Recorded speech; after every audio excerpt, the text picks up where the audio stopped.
Welcome to my channel. These slides that are rolling by are an indication of some of the things that I cover on a regular basis in my videos. Once you have watched the video, I would appreciate it if you would click the like button and leave a small comment. It's really a big help to the channel. The YouTube logarithm, when it sees that, promotes the channel more and will be more viewers. I would appreciate that very much. Thank you for watching.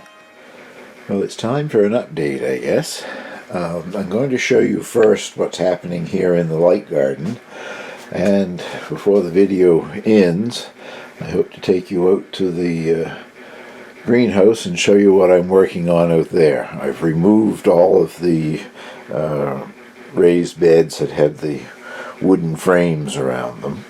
And I'm installing the fabric ones that they're 3 feet wide by 6 feet long. It's turning out to be harder work for the old guy than I thought it was going to be. I managed to install about one of those a day.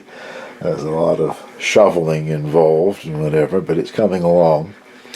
And I will show you the finished product. I've even got some things planted, well, transplanted out there, things that were coming up in the greenhouse anyway. These are my tomatoes. Tumbler tomatoes, sweet tumbler, I think is the full name. A cherry tomato. More plants there than I will use myself. There's 18 pots in that little flat there. They were planted on April 1st. And today is the 14th, so they've done quite well. I've already thinned them out. There were several seeds in each pot. I see another one coming right there. Just taking them down to one seedling per pot. And there is one that is different right here. This is called German Green. And one of my subscribers, Sandra, thank you very much, Sandra, sent me some partial seed packets of various things. And that's a tomato that is indeterminate. All of the tumblers are a determinate variety, which is what I'm sticking with. So I've only grown one of them. And also, as far as I'm concerned, sort of a novelty item. It's a tomato that is green when it's ripe, so if anybody got any clues to tell me how do you know when it's ripe, if it stays green, but I'm anxious to give it a try anyway.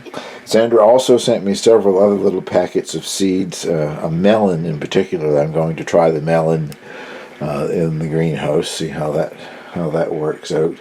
And I think there was chili peppers. A little late for starting chili peppers here, Sandra. I have to start them quite early. So possibly next year I'll try those chili pepper seeds. And next to the tomato seedlings, these are asters, dwarf aster. Pot and planter, I think, or something like that was the variety. Anyway, they're only supposed to grow about 12 inches tall, and there's a variety of colors involved. These were seeded on April 6 and are coming up relatively well. Each little pot had at least 2 seeds in it, and a few had 3 seeds. So far, there are 13 that are up and growing out of the 18 pots that are there, so I have hope that the other 5 might eventually make it, but they've got quite a ways to go yet anyway, and I haven't thinned them yet. I'm thinking if some of those pots don't have anything germinate in them, I will transplant into them. Now this is just another one of the sweet tumbler tomato plants, and it was sown on March 20th, the first day of spring. I did that just to get some contrast between the development in them, the ones that were planted on April 1st and the ones that were planted, this one that was planted on March 20th. I'm really liking the LED lights. It's a little tall, but normally if I had grown those under fluorescent lights, that would be flopping over and a lot taller than that. So I'm still really impressed with the LED lights. And these are the Italian heirloom onions, Rosa di Milano. And as you can see from that one in there, they're even starting to bulb up. I'm quite impressed with the way they've been growing under the LED lights. I'll give you a look at the whole tray here now. I just thought I would select one of the ones that's got a nice red onion bulb started. I do cut them back a bit occasionally, but nothing like I've had to do in the past with the regular fluorescent lights. And I don't think I've had the ones under fluorescent light bulb up as fast as these have done either. So once again, I'm bragging on the LED lights. I think it was a good investment. This is the radicchio. The variety is called indigo. I'm just curious to see if I could grow one under lights, but what I was more curious about is would I actually see red veins, and you can see there's lots of red showing up. Under fluorescent lights, anything that has red on the leaves, they don't seem to show up, at least with things that I've grown in the past. A red-leafed mustard and some lettuce that was supposed to be red. The red just didn't show up until you took it out and put it in the garden. Well, with the LEDs there, the red is showing, and it looks like it's just starting to hit up in the center there, so I may actually get a hit of radicchio out of it. And this is the lettuce variety Hampton, started the same time that the radicchio was started. It's a variety which does something similar to what Salanova does, if you've ever seen or grown Salanova.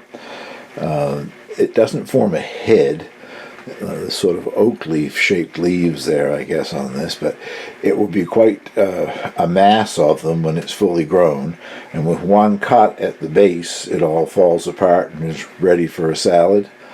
So I'm pleased to see how well that's growing under lights, and hope I get similar success out in the garden with them. Now, these are the Spanish chili peppers, chile de arbol, all planted the same day. I have two that have grown into very nice sized plants. One that's sort of catching up back here, and then there's this oddball. I'm just about to prune these. I'll show you in a second what I mean, so that they will branch out. But this one came through the ground, stayed small, and it's branching out all on its own. So I am curious to see how that makes out this summer in the greenhouse. But I'll show you now what I mean by pruning them and why I'm going to do that. Hopefully you'll be able to see what I'm doing. All I'm going to do is snip out this little growth terminal here, where the new growth is happening. Hopefully do it without destroying the whole plant. There. And that will encourage it to send out side branches from each of the leaf axils. Actually, it has sort of started doing that. Can you see that down in there? Move the camera a little bit here.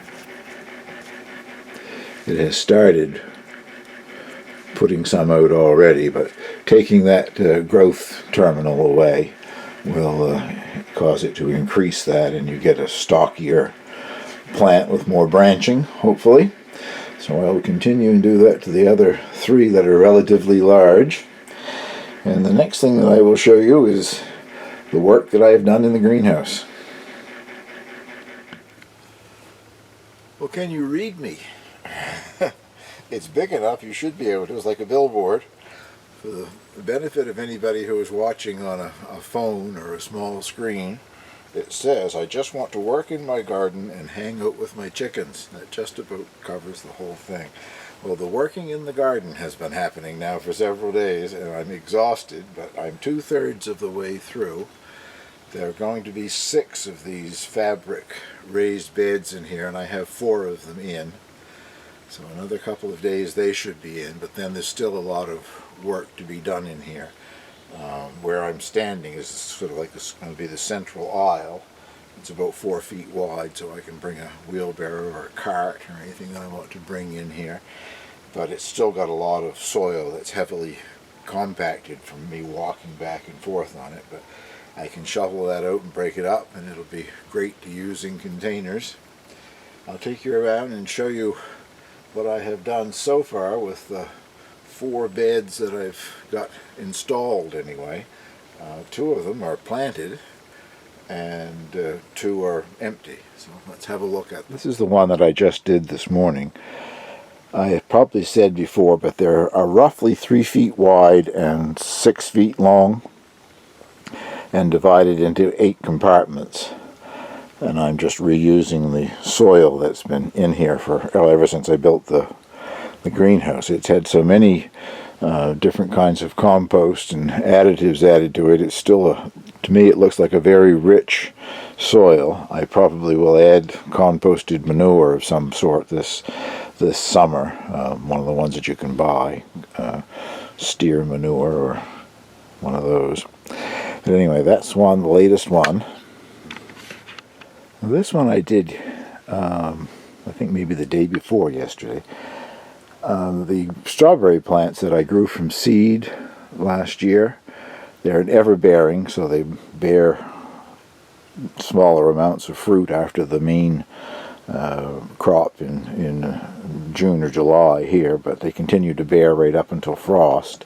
And even though they were new plants last year, grown from seed, I did get some strawberries off them last fall. But I was having a problem that I had competition.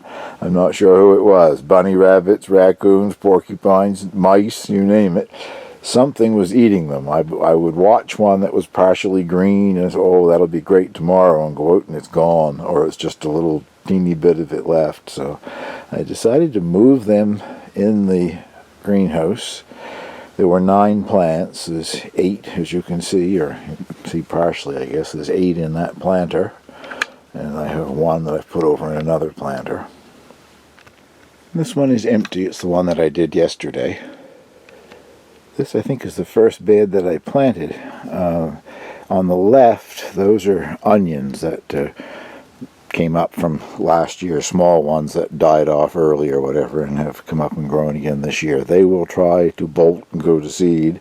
I'm going to use them as spring onions. I'll let them grow on a bit bigger and use the tops, and whatever develops down below as spring onions. And if you can see to the left, that has got Asian chives just starting to come up. That's the ones you see the pink stems on there. And the flat-leafed garlic chives. Asian chives are more like green onions, the size of the stems on them, but they have a chive onion flavor or whatever. And if we move up a little bit here, there's the other strawberry plant, and directly behind it is 2 pieces of mint. I have 2 kinds of mint growing in here, apple mint and Moroccan mint, and I put a piece of each in that. And the last one on that side is a couple of lupin plants that were growing in here. I didn't have the heart to throw them out, so I put those in. And then the 3 coming down on the left-hand side here have just been seeded yesterday. And there is radicchio and lettuce and radish, the French breakfast radish. Of course, nothing is up yet. Well, thank you very much for watching. That concludes this little video. Hopefully it'll be tidier and looking much better in here when I finish and can show this to you again.